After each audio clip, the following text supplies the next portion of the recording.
आपके दिमाग में एक ऐसा स्विच है जिसे दबाने पर आप अपने डिसिप्लिन लेवल्स को इंस्टेंटली 300% बढ़ा सकते हो। ज्यादातर समय हमें ऐसा लग रहा होता है कि हम अपनी मन की इच्छाओं के आगे कुछ भी कर ही नहीं सकते, but this mindset is only for those who don't understand psychology. The truth is you need to bully your mind. आपको अपने दिमाग को बताने की जरूरत है कि तू मेरे लिए काम करता है और जो भी मैं तेरे को काम दे रहा हूं वो पूरा करके दे। और अपने दिमाग से इतने हाई लेवल की परफॉर्मेंस निकलवाने के लिए आपको 5 स्टेप्स को समझने की जरूरत है। Step number 1, push yourself into difficult situations. मैं कुछ टाइम से ये रिसर्च कर रहा हूं कि डिसिप्लिन और मोटिवेशन एक्चुअल में काम कैसे करते हैं, और मुझे एक बहुत फैसिनेटिंग चीज समझ आई।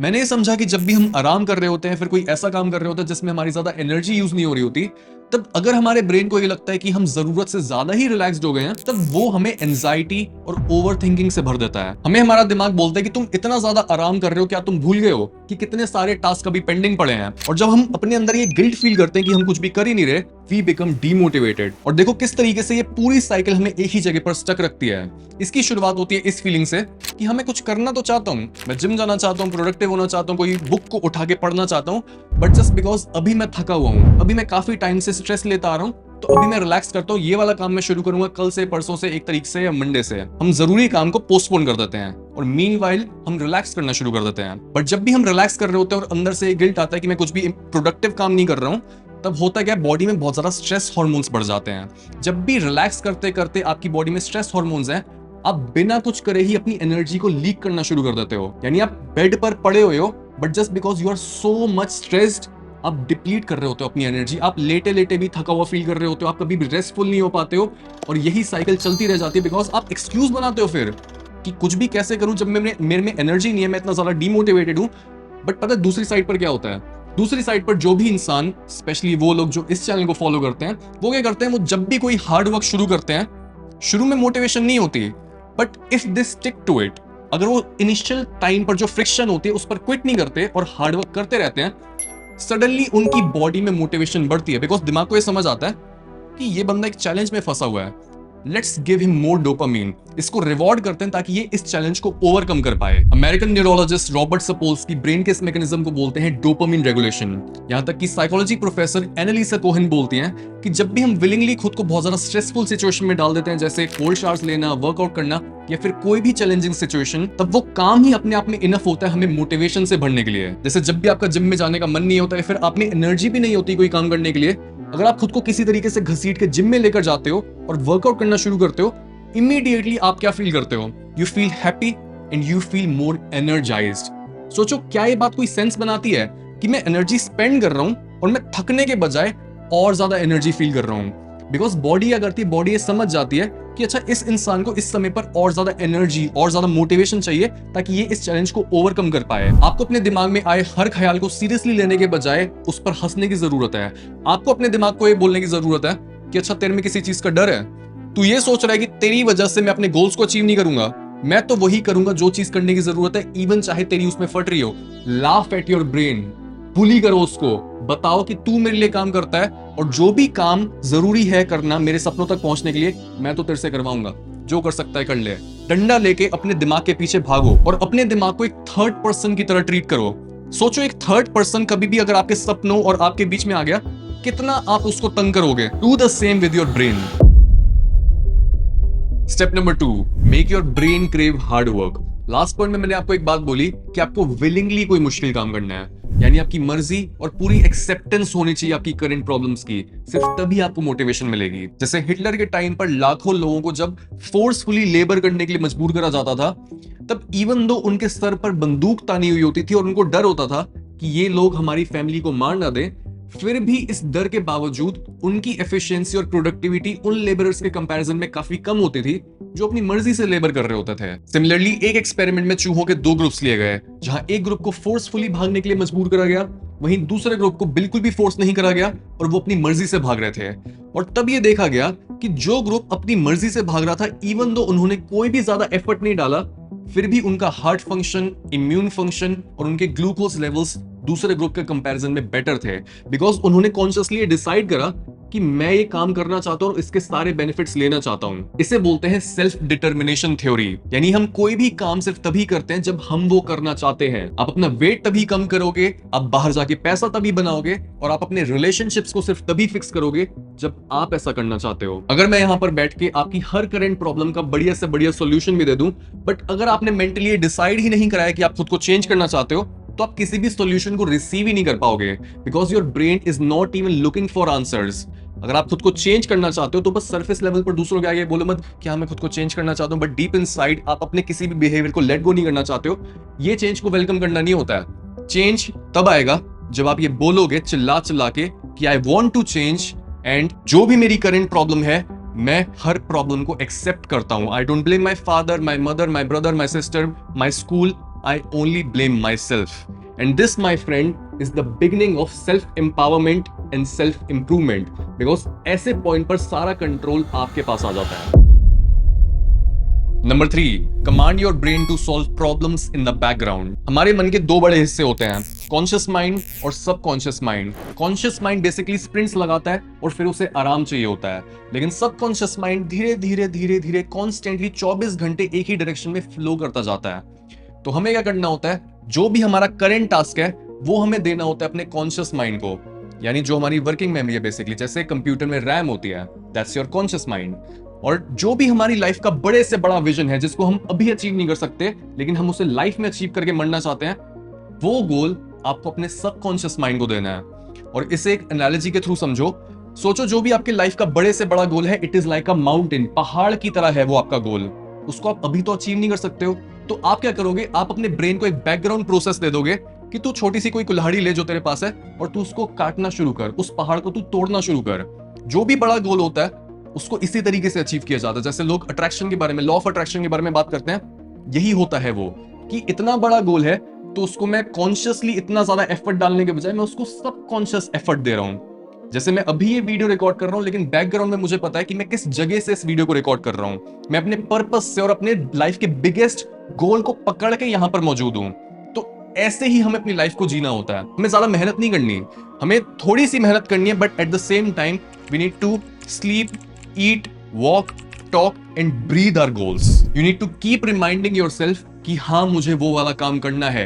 हर समय आपको पता होना चाहिए कि आपकी लाइफ का सबसे बड़ा काम क्या है, तभी जो भी आप करेंटली कर रहे होगे वो काम उस पर्पस से जुड़ा हुआ होगा, वो डिटैच नहीं होगा। बिकॉज जैसे ही डिटैचमेंट आ जाती है, जो भी हमारा करंट काम होता है वहां पर हम रायता फैला देते हैं और कुछ ना कुछ अपनी अर्जेस में गिव इन कर देते हैं। हमें अपने हर करंट और छोटे काम को अपने बड़े काम से जोड़ना है। You need to unite your leisure time with your work time. ज्यादातर लोग अपने लेजर टाइम और वर्क टाइम को सेपरेटेड रखते हैं, लेकिन इससे आपकी ग्रोथ काफी स्लो हो जाती है। ब्रूस ली ने भी बोला था, the least effort you make the faster and more powerful you become. Least effort का मतलब ये नहीं है कि आपने आलसी बन जाना है, इसका मतलब यह है कि आपने अपने लाइफ के हर एरिया में बहुत ज्यादा एफिशिएंसी लानी है। आपने काम कम करना है, मेहनत कम करनी है, लेकिन उससे रिजल्ट बहुत ज्यादा निकले। और इसलिए आप भी मेरी तरह अपने लेजर टाइम में पैसा बनाने के लिए यूज कर सकते हो बाइनोमो को, जो भारत का सबसे बड़ा ऑनलाइन ट्रेडिंग प्लेटफॉर्म है। और यहाँ पर अगर आपको ट्रेडिंग नहीं भी आती तो आप काफी इजीली सीख सकते हो। अब बाइनोमो को यूज कैसे करते हैं ये मैं आपको दिखा देता हूँ। यहाँ अगर मैं ये प्रेडिक्ट करता हूँ कि ये ग्राफ ऊपर जाएगा तो मैं अपना अमाउंट सिलेक्ट करके अब बटन को प्रेस करूंगा।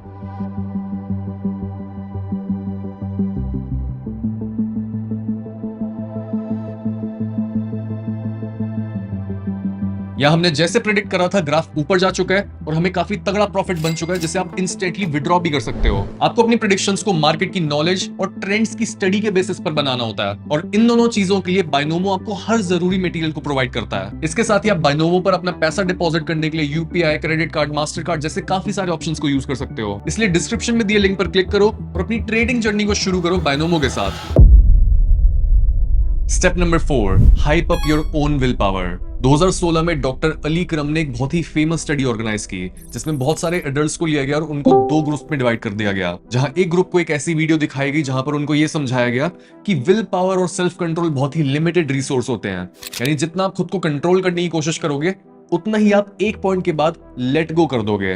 वहीं दूसरे ग्रुप को एक ऐसी वीडियो दिखाई गई जहां पर उनको यह समझाया गया कि विल पावर और सेल्फ कंट्रोल अनलिमिटेड रिसोर्स होते हैं, and they are like our muscles. जितना हम खुद पर कंट्रोल करने की कोशिश करते हैं उतना ही अगली बार खुद पर कंट्रोल करना इजी होता चला जाता है। फिर दोनों ग्रुप्स के डिसिप्लिन और सेल्फ कंट्रोल लेवल्स को असेस करा गया, उन्हें कई टेस्ट और टेम्पटेशंस देकर, और तब पता लगा कि जिस ग्रुप के दिमाग में ये चीज डाली गई थी कि सेल्फ कंट्रोल और विल पावर टाइम के साथ साथ बढ़ते हैं जितना आप उन्हें यूज करते हो, उनके लिए एक्चुअल में खुद को कंट्रोल करना और टेम्पटेशंस को रेजिस्ट करना इजी था। यानी अगर हम सिंपल वर्ड्स में बोलें तो अगर आप एक ऐसे इंसान हो जो ये मानता है कि आप खुद पर लिमिटेड कंट्रोल ही कर सकते हो, आप लिमिटेड मेहनत ही कर सकते हो, तो आपके रिजल्ट में भी ये बिलीफ दिखेगा। आप एक गोल बनाओगे कि अगले 1 महीने तक मैं बिल्कुल भी जंक फूड नहीं खाऊंगा और मैं अपनी डाइट को प्रॉपर्ली मेंटेन करूंगा, बट अगर आपके दिमाग में ये बिलीफ बैठा हुआ है कि डाइट को मेंटेन करना बहुत मुश्किल होता है, मेरे घर में तो मैं इस चीज को कर ही नहीं सकता हूँ, मम्मी इतने बढ़िया बढ़िया पराठे बनाती है तो मैं कैसे खुद को कंट्रोल करूंगा, पापा जब मेरे को डांटेंगे कि मैं डाइट पर क्यों हूं तो मैं उनको क्या जवाब दूंगा, इतना सर कौन मारे।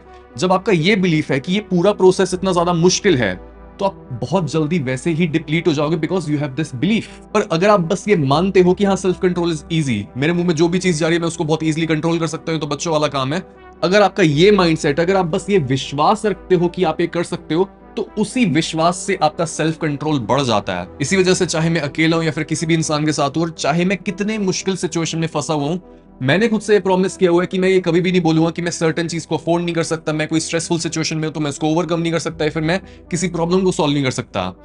I can afford anything I want, nothing is expensive for me, I can solve any big problem that other people struggle to solve, and I can tolerate as much stress and pain as I want to.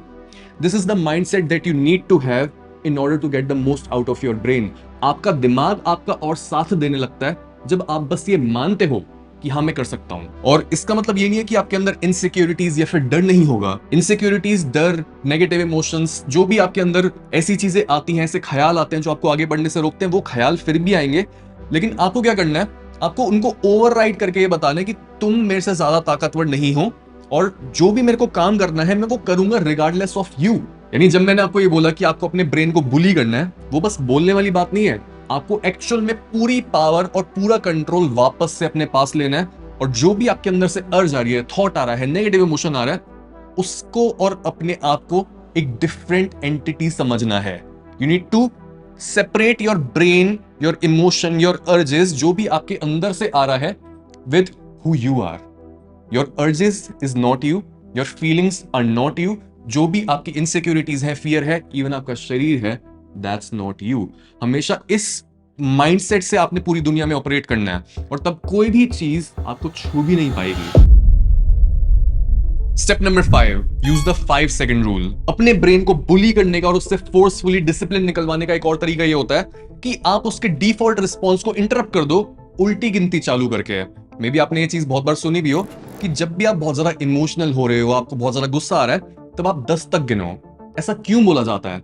ऐसा इसलिए बोला जाता है because जो भी हमारा rational decision होता है, उस रैशनल डिसीजन तक पहुंचने के लिए हमारे दिमाग का जो पार्ट यूज होता है वो होता है प्री फ्रंटल कॉर्टेक्स। यानी ये हमारे दिमाग का वो पार्ट है जो डिसिप्लिन और सेल्फ कंट्रोल में यूज होता है। लेकिन जब भी हम अपनी अर्जेस में, अपनी फीलिंग्स में, अपने डिजायर्स में गिव इन कर रहे होते हैं, तब हम इसकी नहीं, हम अपने दिमाग के एक दूसरे हिस्से की सुन रहे होते हैं जिसको बोलते हैं एमिगडाला, जो होता है हमारा इमोशनल सेंटर। तो जब भी हम अपने इमोशंस के तूफान के बीच में फंसे हुए होते हैं, हम अपनी अर्जेस पर गिव इन करने वाले होते हैं, जो भी हमारी डिजायर्स होती हैं हम उन पर कंट्रोल नहीं हासिल कर पा रहे होते, अगर उस मोमेंट में हम अपने ब्रेन में कोई अरिथमेटिक और लॉजिकल प्रोसेसिंग चालू कर देते हैं, तब होता क्या है, हम अपने दिमाग के पीछे वाले हिस्से से सोचने और यहां से डिसीजन लेने के बजाय, इमोशन से सोचने के बजाय, हम वापस से आ जाते हैं अपने रैशनल सेंटर की तरफ, और हम डिसाइड कर पाते हैं कि मेरे सामने एक चॉकलेट पड़ी है और मेरे सामने एक एप्पल पड़ा है, किस चीज को खाऊं। We can decide consciously and rationally that apple is better. और यहां पर इस चीज को समझो that I am not saying that your logic is better than emotions, because ज्यादातर केसेस में your emotions will fuel you, they will give you this drive to do something. But जब भी हम ये बात कर रहे हैं कि हम सही डिसीजन कैसे लें, तब हमें रैशनैलिटी चाहिए, ना कि इमोशंस। हमें पता होना चाहिए कि क्या चीज लॉन्ग टर्म में हमारे काम आएगी, बजाय इस मोमेंट में जो भी हम फील कर रहे हैं उसकी सुनने के। यहां तक कि साल 2000 में एक स्टडी हुई थी जिसमें यह देखा गया कि किस तरीके से हमारी हैबिचुअल और ऑटोमेटिक थिंकिंग हमारी प्रोक्रेस्टिनेशन को जन्म देती है। लेकिन जब भी हम उल्टा काउंट करना शुरू करते हैं, तब हम इस पैटर्न को तोड़ सकते हैं, और हम पास्ट के अकॉर्डिंग एक्ट करने के बजाय, अपने पुराने पैटर्न को रिपीट करने के बजाय, एक नए तरीके का एक्शन चूज कर सकते हैं। अगर पास्ट में आप बार बार अपनी डाइट को तोड़ते थे, आप बार बार ये समझ नहीं पाते थे कि मैं क्यों बार बार काम को डिले कर रहा हूं, क्यों मैं प्रोक्रेस्टिनेट कर रहा हूं, you can just simply choose a different action जो आपने पहले कभी करा ही नहीं है। जो भी आपकी पर्सनैलिटी है आप उसको ओवरराइड कर सकते हो just by bringing your mind back to your rationality. अगर आपकी अटेंशन वापस से यहां पर आ चुकी है बजाय अपने इमोशंस में बहने के, then you are back in your control. उल्टी गिनती करते टाइम आप जिस भी डिस्ट्रैक्शन में गिव इन करने वाले थे, आप एक तरह से उस डिस्ट्रैक्शन को एक्सपोज कर देते हो उस पर अपनी लॉजिक की क्लैरिटी को लाकर। जैसे एक एग्जांपल देता हूं मैं, बहुत सारे मेल्स इससे रिलेट कर पाएंगे। There is something called post nut clarity, यानी इजैकुलेट करने से पहले मेल्स लॉजिकली सोच ही नहीं पाते और वो इससे पहले सोच रहे होते हैं अपने इमोशंस और अपने अर्जेस के सेंटर से। But after releasing all that energy they also lose that emotion जो उनको कंट्रोल कर रहा था, और उसके बाद वो फिर से लॉजिकल हो जाते हैं। सिमिलर चीज आपको तब भी देखने को मिलती है जब आप एक डाइट पर जाते हो, बिकॉज एक सर्टेन पॉइंट के बाद आपकी भूख आपको कंट्रोल करने लगती है और तब आप ये सोच भी नहीं पाते हो कि यार जो भी मैंने डिजायर्ड गोल मैंने सोचा था कि मेरे को इतना वेट लूज करना है वो हुआ भी नहीं है। और आप ये भी नहीं सोचते हो कि अभी मैं और कर सकता हूं, आप ये भी नहीं सोचते हो कि जो मेरे को बॉडी चाहिए थी वो नहीं बनी है। आप सुनते हो अपने इमोशंस की, और आपके इमोशंस ऐसे पॉइंट पर क्या बोलते हैं कि तूने इनफ मेहनत कर ली है, और वो क्या बोलते हैं अब तू एक चीट मील ले सकता है, अब तू अपनी डाइट को ब्रेक कर सकता है। लेकिन जिस मोमेंट पर आप डाइट को ब्रेक करते हो, instantly you get filled with all that regret, और आप सोचते हो कि यार मैंने अपने इमोशंस की क्यों सुनी और मैंने अपने लॉजिक की क्यों नहीं सुनी। सो ऐसी ही सिचुएशन में जब आप फंसे हुए हो, जब आप कुछ गलत करने वाले हो, you have to train your mind to just relax and count 5 4 3 2 1। मुझे ये चीज एक वार्निंग की तरह फील होती है। जैसे बचपन में जब भी हम कोई शैतानी कर रहे होते थे तब पेरेंट्स या फिर टीचर्स क्या बोलते थे कि मैं बस 5 तक या फिर 10 तक गिनूंगा और ये वाला काम हो जाना चाहिए, और हम डर के मारे जल्दी जल्दी वो काम कर रहे होते थे। इवन हमारे दिमाग के लिए जब हम उल्टी गिनती कर रहे होते हैं वो इतना ज्यादा अलर्ट हो जाता है बिकॉज हम उसको रिलेट करते हैं बॉम्ब ब्लास्ट से, क्योंकि मूवीज में हमने देखा है, और उसको हम रिलेट करते हैं अर्जेंसी से। तो जब भी आप काउंट डाउन कर रहे होते हो 5 4 3 2 1, ब्रेन खुद एकदम से अपना फोकस और अलर्टनेस बढ़ा देता है बिकॉज उसको लगता है कि कुछ ना कुछ अब होने वाला है। सो यूज दिस हैक, और जो भी हमने इस पूरे एपिसोड में सीखा, और देखो कि कितनी जल्दी आपका दिमाग आपके आगे हार मानता है और वो आपकी मदद करता है जल्दी से जल्दी आपको आपके गोल्स तक पहुंचाने में।